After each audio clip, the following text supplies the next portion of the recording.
North Korea, a land shrouded in secrecy, ruled by one man. It's a nation grappling with global sanctions, all due to its leaders' fear-instilling tactics. We embark on a journey through the world's most enigmatic country. Our first morning unfolds in the capital of Kim Jong-un's formidable empire. On the banks of the Taedong River reside approximately 3 million individuals. For those living in Pyongyang, it's truly considered a significant honor.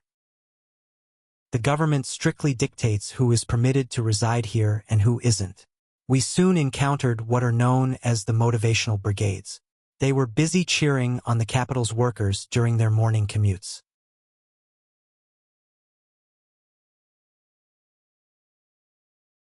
We then set off for our initial exploration of daily Korean life. We quickly discovered that spontaneous interviews simply weren't permitted.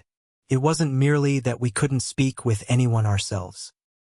North Koreans are expressly forbidden from interacting with outsiders. Our guides informed us that volleyball stands as the nation's most favored recreational pursuit. They also mentioned this represented yet another current trend. Finally, they granted us permission to converse with one player. We inquired about the sport's personal significance to him. Our citizens must become strong so we can defend against the Americans. Together, we will achieve victory over our adversaries. That is considered the primary duty of our people. But does he genuinely fear an American takeover? We harbor no fear. We are thoroughly prepared. Enormous portraits of the great leaders are displayed throughout the entire city. These depict Kim Il-sung and his son, Kim Jong-il, the father of the Kim lineage's youngest dictator, Kim Jong-un. The Grand Arch of Triumph is dedicated to Kim Jong-un's grandfather, recognized as the Eternal President. We were then greeted by our official tourist guide. Mrs. Kim proudly shared that this particular arch stands 5 meters taller than its renowned counterpart in Paris. From this vantage point, you can view the lyrics of our cherished song dedicated to Kim Il-sung. Jang Paeksan, Julji Julji, Pyongyang Amnokgang Gooby Gooby. Pyongyang Pyongyang bears a striking resemblance to a Russian metropolis, yet a distinct Chinese influence is also evident. Whatever the youngest descendant of the Kim family decrees within his capital city is not only legally binding but also represents a solemn promise.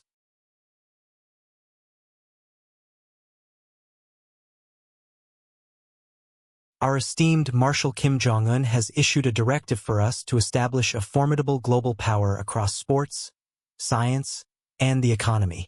Athletics is currently experiencing significant popularity, and our ambition is to achieve even greater proficiency in it. Our presence led us to another remarkable Pyongyang landmark, the metro system.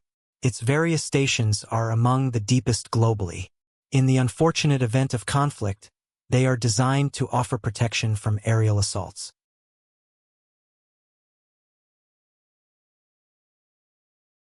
The population remains shielded, or rather protected, from independent news sources as well. Access to the internet is strictly prohibited in North Korea. There is a complete absence of a free press. The sole information channels available are public news sheets, exclusively disseminating propaganda. The older metro train cars originated from West Berlin, specifically the Dora model, produced during the 1950s and 1960s. They were sold to North Korea in 1997. Etched into their windows are remnants of Berlin's youth. Within the metro, commuters are continuously exposed to propaganda material. We were permitted to travel with them for a single stop. Upon reaching Yongwang Station, we were instructed to disembark once more. We then proceeded to visit the Gyeongsang Kindergarten. It is considered a great honor to be permitted to reside in Pyongyang, and it's an even more esteemed privilege for your children to attend an institution like this. After all, it is the future elite of our nation that receives its education right here. We teach sports because it strengthens the body, promoting health and resilience. This approach ensures these children will continue to contribute to our nation's prosperity in the years to come. The younger children are cared for from 8 a.m. until 5 p.m. Today, They are diligently engaged in drying snowmen, standing perfectly still and exhibiting remarkable discipline. Not a single child displays disruptive behavior. Then, quite suddenly, a power outage occurs. Everyone remains remarkably composed, as such events are quite common occurrences. Kam Kong-sung, a 5-year-old, is recognized as the standout pupil at the Gyeongsang kindergarten.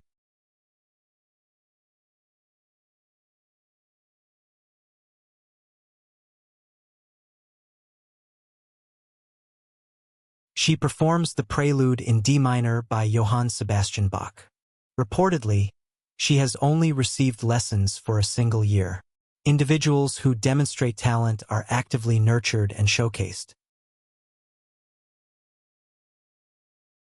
Another significant event was the kindergarten orchestra presenting a special performance. In three-quarter time, specially arranged in our honor. The inhabitants of Pyongyang are evidently thriving, a message they are eager to convey to us. Leisure activities play a crucial role in maintaining their positive spirits, a fact that Kim Jong-un, the current dictator's father, had already understood. Bowling alleys, ice rinks, indoor swimming pools, all of these are surpassed by North Korea's largest water park, the Munsu Water Park. Workers from across the nation are brought to Pyongyang to witness and admire the regime's accomplishments. The underlying message conveyed is that what you observe here is attainable for everyone in the future.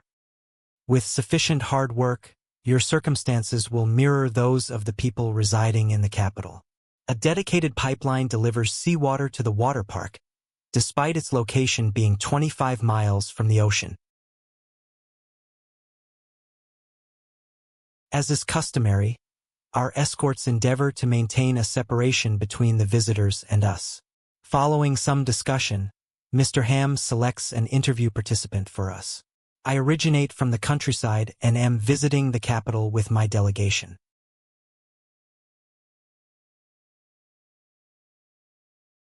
After numerous other stops, we have arrived at this water park today.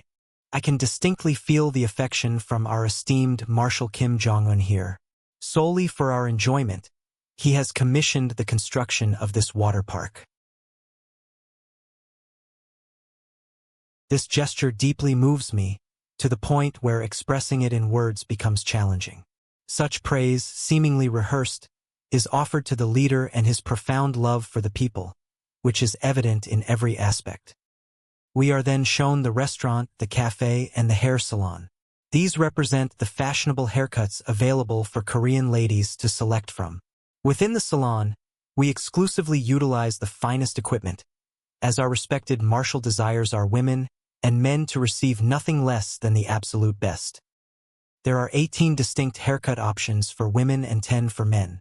Adopting one of these styles visibly demonstrates your allegiance to the regime externally as well. This is the regime of a dynasty that has meticulously crafted its own unique world, complete with its own distinct chronological system.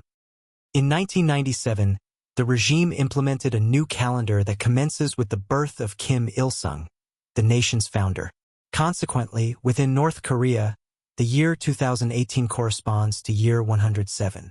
The burgeoning, innovative world of Pyongyang even encompasses a prestigious riding club.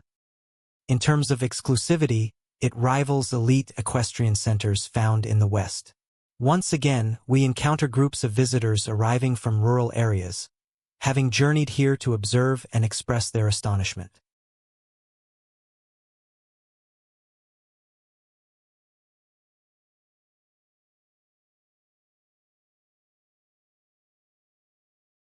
Based on our observations, those watching are typically ordinary citizens, while those on horseback appear to be from a more privileged background. Here, we once again observe throngs of visitors from rural areas, drawn to witness and admire. They have journeyed here for the purpose of sightseeing and experiencing wonder. From what we've seen, the pedestrians are ordinary folk, whereas those riding steeds. These appear to be individuals from a higher social standing. This is our nation's inaugural and sole equestrian club, though we intend to establish many more across various cities. The horses are of the Hanoverian breed, imported from Germany, and quarter horses originating from England. How these magnificent creatures arrived here, bypassing the embargo, remains an enigma. Our esteemed marshal has inaugurated this riding club to offer every Korean the chance to experience horseback riding.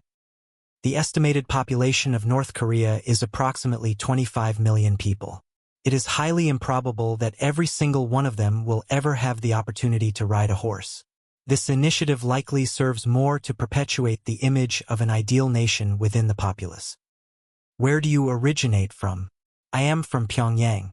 Therefore, he is here as a guest of honor, due to the profound respect we hold for Marshal Kim Jong-un.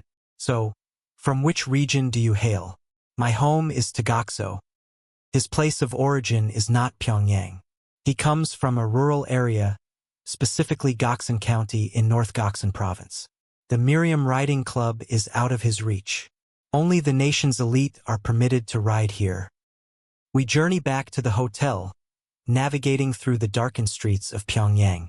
We continue to observe numerous military personnel. With a standing army of 1.3 million soldiers, North Korea possesses the world's fourth-largest military force. Movement is restricted. There is no freedom of travel within North Korea. Individuals seeking to travel require official authorization, particularly when intending to visit the capital. Spontaneous visits are not feasible.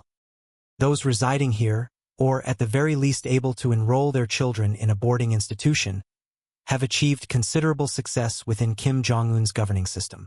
Adjacent to the expansive May 1st Stadium, a premier project for North Korean athletics is located, the Soccer Academy. Each year, countless students aspire to gain admission to this prestigious institution. Only around 30 students are selected annually. For the chosen few, this entails absolute dedication and unwavering loyalty to the current government. Our revered leader, Kim Jong-il, was the originator of the concept to establish this school. It commenced operations in 2013, and our respected leader, Kim Jong-un, has visited on multiple occasions since then. Individuals like this one, who are observed by the leader, benefit from special privileges. The children here range in age from 7 to 12 years old. Not all of them possess the necessary talent for a future professional soccer career. However, they all acquire a strong sense of loyalty to the regime. We are given a tour of one of the dormitories. We have been requested not to film any of the children inside this facility. Yes, this is a dormitory for young boys. They use bunk beds, unlike the girls and older boys. And what else? So the bunk beds are more enjoyable for the younger boys, and the space feels more open. They have a bit of a lively time here, engaging in playful activities. 10 young boys share a single room, all under the constant gaze of the Kim dynasty. The assistant principal still vividly recalls the visit of the present dictator. We refer to this as our indoor football facility. In reality, when our school was initially founded, there was no roof structure here.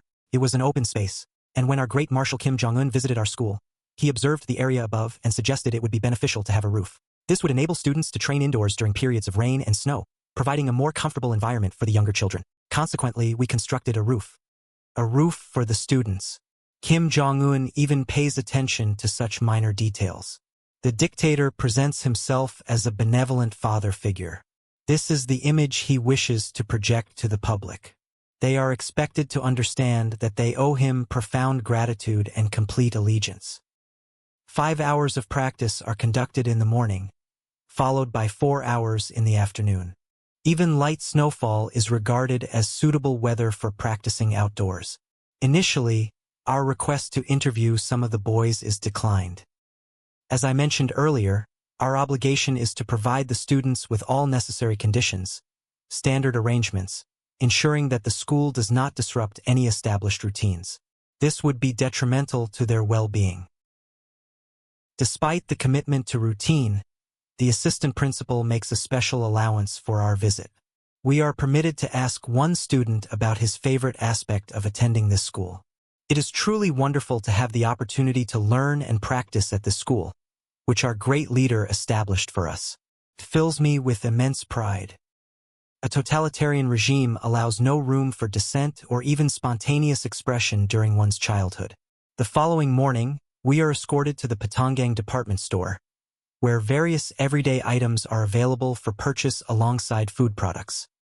Price labels are not displayed. Those who possess the means pay using the currency of our primary adversary, the United States, in dollars. Others are required to make substantial payments in North Korean won. Every citizen is allocated a predetermined quantity of rice and cabbage without charge. All other necessities are costly, particularly imported goods. This includes even preserved cucumbers and garlic. While not overtly apparent, a sense of scarcity is felt throughout the area. We are informed that residential apartments typically lack heating, even in Pyongyang, and frequently do not have electricity. We are then driven to the city's inaugural gymnasium. We are eager to discover what awaits us there. The interior is opulently decorated, yet it is also extremely cold. The prevailing energy deficit affects everyone. Kim Jong-un himself inaugurated this facility. Red markers serve as a reminder of this significant occasion, indicating specific pieces of equipment he examined during his visit. My role is a gym instructor, and my usual work area is on the second floor. The staff members pose as visitors for our benefit, as there appear to be very few actual patrons present. We must rigorously train our bodies to fortify socialism and to maintain readiness for conflict against the United States.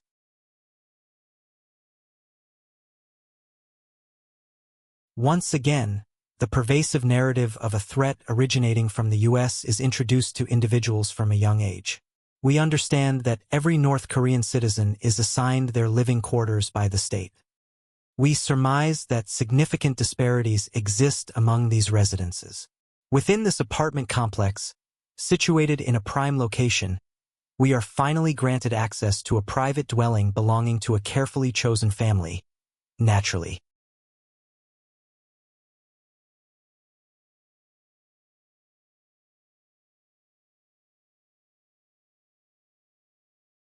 Only Mrs. Kim Miran is present at the residence.